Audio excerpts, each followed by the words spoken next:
It is an escalating crisis of misery, and children are disproportionately affected.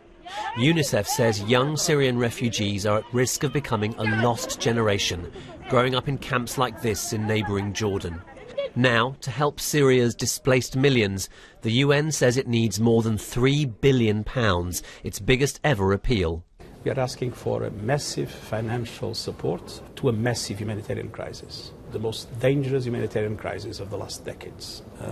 We are witnessing the enormous suffering of the Syrian people, the physical destruction of the country, and the progressive collapse of a state.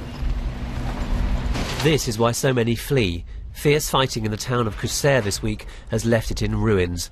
A recent UN report said children are witnessing acts of brutality as Syria tears itself apart. This week, fighting in the Golan Heights nudged up against Israeli territory, a sign the three-year conflict is barely contained within Syria's borders.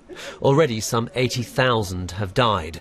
Meanwhile, life is increasingly difficult for those that survive. This footage, supplied by the UN, shows its relief work with Syrian refugees in Lebanon. The organisation admits it can barely keep up with demand. Well, every month we're having 50,000 people crossing the border over to Lebanon, coming from Syria. And every month we are increasing our capacity to meet the needs of these people. For us, food is the highest priority for these people at the moment. We are able to cope, but it's getting more and more difficult. Part of the problem has been countries pledging money in the past and not paying up. But the bigger problem is the continued fighting that drives people to flee. With no political solution in sight, camps like this are unlikely to shrink soon. In fact, the UN warns this latest appeal will only cover its work until the end of this year.